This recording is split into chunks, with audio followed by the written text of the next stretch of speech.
King Tutankhamun became Egyptian pharaoh in the 18th dynasty. It was 1332 BC, and the boy king was just 8 years old. King Tut's father, Akhenaten, an outcast as far as pharaohs go, he shifted the population away from the old religion with multiple gods, and he introduced Atenism, or the worship of the Aten, the sun god in ancient times. Akhenaten and Nefertiti, his wife, changed many things, not just religion.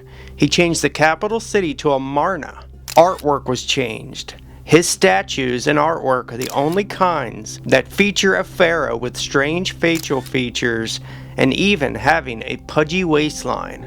By the end of his reign, the people were secretly worshipping their old gods again, and Egypt itself was in a low point. Smenkhare was his successor, then Nefertiti under a different name, and then the young King Tut. Construction of his tomb began in the Valley of the Kings almost immediately. He ruled in Amarna for a number of years before going back to the old religions and abandoning Amarna for Memphis.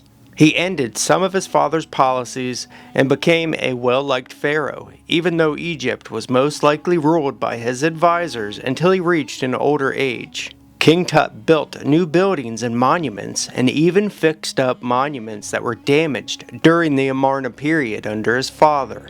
He even went into battle with the Nubians and the Asiatics. A portrait shows him charging enemies in a chariot, but it's unlikely that the pharaoh actually went into battle. Records show that the military was undefeated under King Tut. While King Tut was going to war, building monuments and changing policies, his tomb was being built in the Valley of the Kings. It was believed, since he became pharaoh at such a young age, he would have decades until his tomb would be needed. The Valley of the Kings was used for burials from around 1539 to 1075 BC.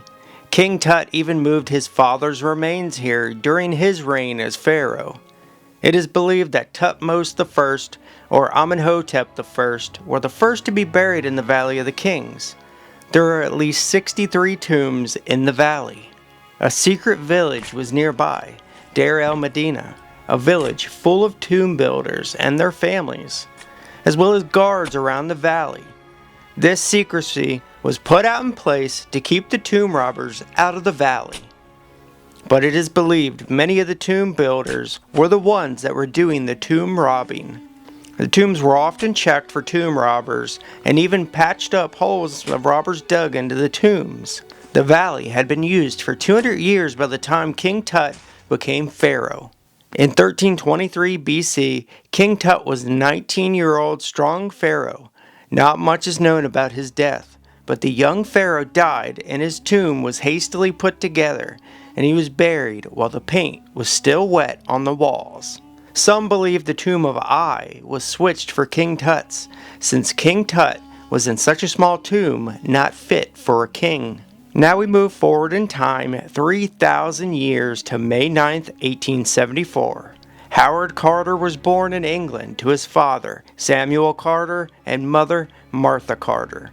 His father was an artist and showed the young Howard Carter how to draw. As a young man, Carter was interested in Egypt, and a nearby family, the Amhersts, had a large amount of Egyptian artifacts that intrigued Carter.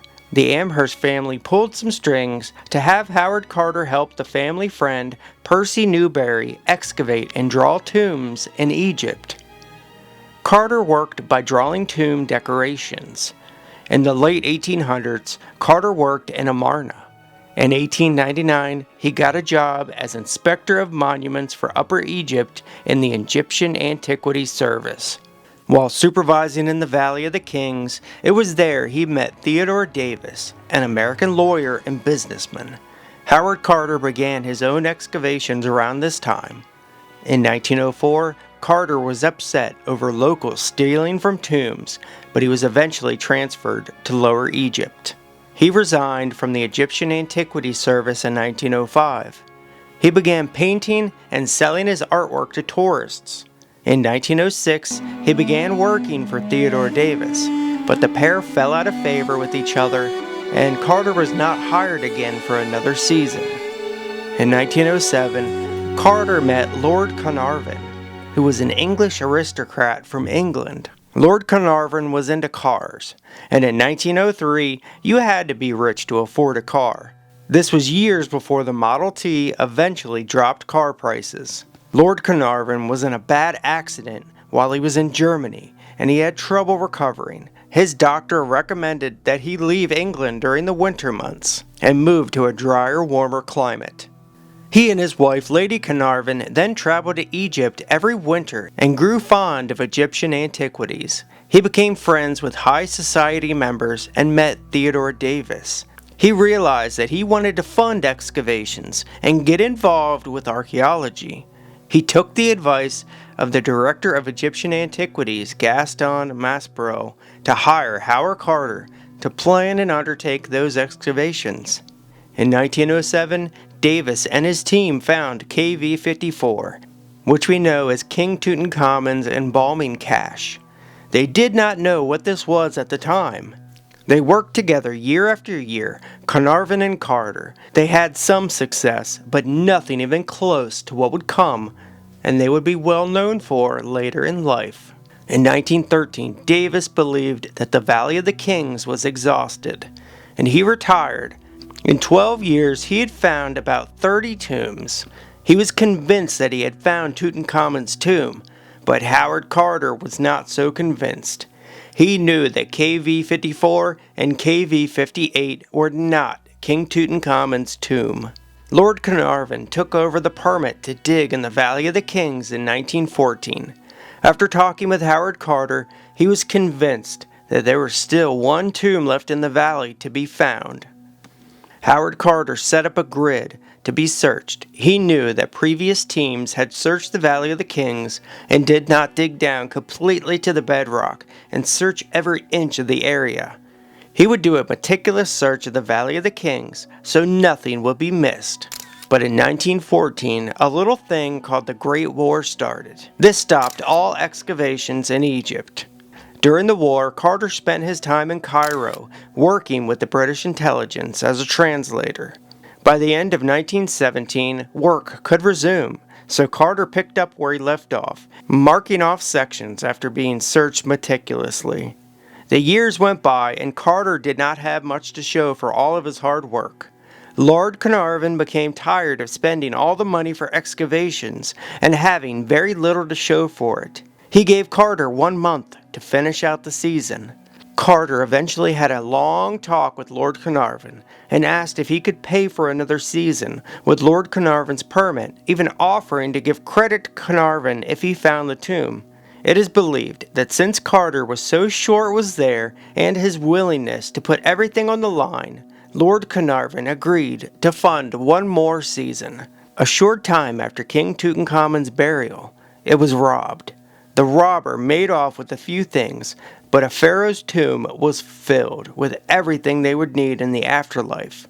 In ancient times, the damage from the robber was found and repaired, and the corridor was filled in again. But yet again, another group of ancient tomb robbers burrowed in through the corridor. The damage was again repaired. A number of people much smarter than myself believe that a short time after the tomb was repaired for the second time, a flash flood occurred, bringing silt and sand down into the valley, covering King Tut's tomb. Its location was lost in ancient times. In the 1922 season, Howard Carter started working near the center of the Valley of the Kings, not far from KV-54, where embalming jars were found belonging to King Tutankhamun. Carter had his workers dig under a group of huts and remove rock debris. On November 4, 1922, a young boy accidentally found a long stone. Carter was brought over and he ordered the workers to dig down. The rock was indeed a step, and as they dug, more steps appeared, and they dug until they reached a doorway that was plastered over and had cartouches. Howard Carter knew this had to be the tomb of King Tutankhamun. He ordered his workers to fill in the staircase again, and he sent a telegram to Lord Carnarvon. At last, we have made a wonderful discovery in Valley, a magnificent tomb with seals intact, recovered same for your arrival. Congratulations. Lord Carnarvon made preparations and headed off with his daughter, Lady Evelyn Herbert. They arrived in Luxor, Egypt, November 23, 1922. The next day, the pair met with Carter at the site and the stairway was cleared to the plastered doorway. The doorway was removed. The tomb's door was left, separating them from the tomb. Carter had noticed that in ancient times robbers tunneled to the corridor, but it was filled in again in ancient times, so no one knew for sure if the tomb was empty or not. On November 26th, Carter honed a small hole into the corridor of the door so that they could see inside. Carter held up a candle and peered inside the small hole. Lord Carnarvon asked, "Can you see anything?" Carter answered, "Yes. Wonderful things." The rule stated that the tomb could not be entered unless an official from the Egyptian Department of Antiquities was present, but there is evidence that a group came back and entered the tomb illegally, most likely Howard Carter, his assistant, Lord Carnarvon, and Lady Evelyn. They entered the tomb and most likely entered the burial chamber as well, which they either found a small hole in the doorway and climbed through, or made a small hole in the doorway and then climbed through. It's not known if anybody kept anything on that first entry. The next day, there was an inspection of the tomb from the Egyptian officials. Electric lighting was brought in and the light shined on a large amount of burial items. Thrones, chairs, boxes, shrines, 2 large statues of Tutankhamun parallel to the entrance of the burial chamber, and much, much, much more. Off the bat, they could see 2 rooms apart from the main chamber, and signs of an ancient tomb robber, but otherwise, it was an intact royal tomb. The tomb was officially opened on the 29th. A large amount of items were found, over 5,000. Some truly amazing discoveries. The most famous is most likely his death mask, weighing 22 pounds and made out of mostly gold. It shows King Tut in a headdress and a beard, and it was found in the burial chamber, which was crammed tight with the shrines, 4 in total, and a stone sarcophagus with 3 coffins inside. The 2 outer coffins were gilded wood with glass and stone, but the inner coffin was mostly solid gold, weighing 243 pounds. The mummy of King Tut was inside with his death mask. King Tut's mummy looked burnt. Scientists believe a chemical reaction occurred due to the hurried burial process. An extremely rare iron dagger was found with King Tut, which was made from an iron meteorite, along with a golden dagger at his waist. The tomb of King Tut was so well preserved that items could be reassembled. There were 6 disassembled chariots in the antechamber. A large amount of wooden objects, bows, throwing sticks, beds, stools, chests, board games, shrines, even model boats. A pair of golden sandals was found on the mummy of King Tut with gold toe coverings. The golden throne has a beautiful image of King Tut and his wife under the sun disk Aten, the religion his father had forced onto Egypt. The throne is covered in gold and silver foil with glass and stone. Jewelry, canopic jars, gold makeup boxes. 130 canes and walking sticks were found in the tomb. Carter believed he was a cane collector, but it is now believed that he needed them to walk due to a club foot, possibly from incest, which was common in Egyptian royalty. King Tut was indeed married to his sister. A large amount of clothing was found, elaborately decorated. The treasury, which was off of the burial chamber, it had the Anubis shrine with gold leaf. Much of the jewelry was in the treasury along with King Tut's internal organs inside the canopic chest. 2 mummified fetuses were found in the treasury, the unborn children of King Tut and his wife. One was 5 months gestation and the other almost 9 months. The list goes on and on. Over 5,000 beautiful artifacts in the only intact tomb of an Egyptian pharaoh ever discovered. Howard Carter hired photographer Harry Burton to photograph the tomb and its contents. Lord Carnarvon sold the exclusive newspaper rights to the Times to earn back some of the money from his years of paying for excavations. Times had changed, and by the 1920s, you couldn't simply sell off artifacts from your digs anymore. Carnarvon and Carter had a disagreement in 1923. This stopped excavations, but it started again a short time later.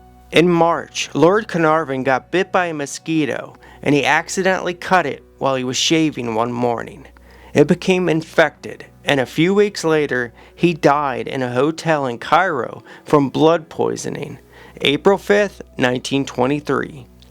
The Egyptian government took ownership, but they allowed Carter to continue with the excavation. It took Howard Carter 10 years to catalog and move all the artifacts. Most of them went to the Egyptian Museum. On March 2nd, 1939, Howard Carter died 7 years after completing his work with the tomb. He died from Hodgkin's disease. The tomb of King Tutankhamun and the artifacts inside is still one of the greatest discoveries of all time. Over 100 years later, no other intact Egyptian pharaoh's tomb has ever been found. It might never be found. There are many lost pharaohs' tombs still waiting to be discovered, if they haven't already been plundered in ancient times. I want to thank you all for watching, folks. I've been fascinated by Egypt, King Tut, Howard Carter, all of it since I was a kid. I sure learned a lot in this episode, and I hope you did too. Thank you for watching. We'll see you on the next. Peace.